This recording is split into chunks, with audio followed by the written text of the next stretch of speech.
great rejoicing, King Siddhattha greeted his queen and his new son. Splendid festivals were held and the whole kingdom was decked in beautifully coloured banners. It was a time of great happiness and peace. There was so much gladness everywhere that his parents decided to name the prince Siddhattha, which means the one who has brought about all good. Now the wise men made new predictions about the baby. "O king," they said, "the sign of the prince's birth are most favourable. Your son will grow up to be even greater than you are now."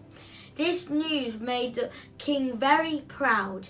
If these wise men are correct, he thought, my son Prince Siddhattha may one day be the ruler not only of my small kingdom, but perhaps of the entire world. What a great honour for me and my family. In the first few days after his birth, many people came to the palace to see the new baby. One of these visitors was an old man named Asita. Asita was a hermit who lived by himself in the distant forests, and he was known to be a very holy person. The king and queen were surprised that Asita would leave his forest home and appear at their court. "We are very honoured that you have come to visit us, O holy teacher," they said with great respect. "Please tell us the purpose of your journey, and we shall serve you in any way we can." Asita answered them, "I thank you for your kind welcome. I have come a great distance to visit you because of the wonderful sign I have recently seen. They tell me that the son recently born to you will gain great knowledge for the benefit of all people. Since I have spent my entire life trying to gain such holy wisdom, I came here as quickly as possible to see him for myself." The king was very excited and hurried to where the baby prince lay sleeping. He carefully picked up his son and brought him to Asita. For a long time, the holy man gazed at the infant, saying nothing. Finally, he stepped back, looked sadly at the sky, sighed heavily, and began to cry. Seeing Asita weep, the king and queen became very frightened. They were afraid that the holy man had seen something wrong with their child. With tears in his eyes, the king fell to his knees and cried out, "O holy teacher, what have you seen that makes you weep? Didn't you and all the other wise men say that my son was born to be a great man, to gain supreme knowledge? But now, when you looked at my baby, you cry. Does this mean that the prince will die soon? Or will something else very terrible happen to him?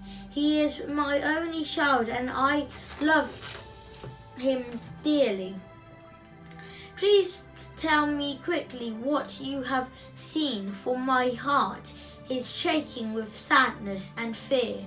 Then with a very kind look, Asita calmed the new parents and told them not to worry. "Do not be upset," he told them. "I am not crying because of something bad I saw for the prince. In fact, now that I have seen your son, I have for certain that he will grow up to be more than just a great man.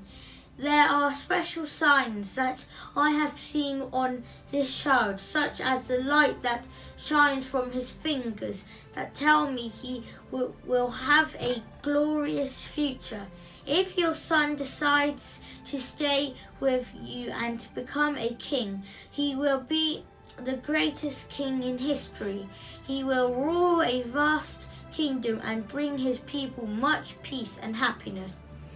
But if he decides not to become a king, his future will be even greater.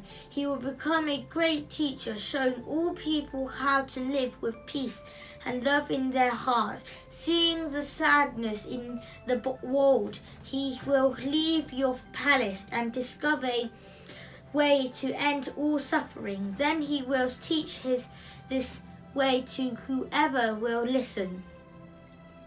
No, dear King and Queen, I was not crying for the child. I was crying for myself. You see, I have spent my whole life looking for the truth, searching for a way to end all suffering, and told I have met the child who will someday teach everything I have wanted to learn. But by the time he is old enough to teach, I shall already have died. Thus, I shall not be able to learn from him in this life. That is why I am so sad. But you, oh fortunate parents, should not be sad.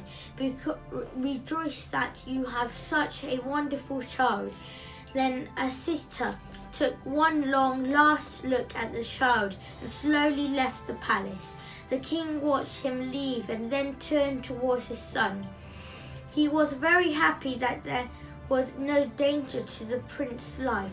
He thought, as Siddhattha has said, that Siddhattha will become either a great king or a great teacher.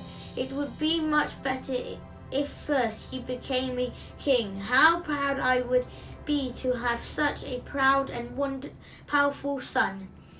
When he is old like Siddhattha, he can become a holy man if he wants. So think like this. King Siddhattha stood happily with his baby in his arms, dreaming of the fame that his son would someday have.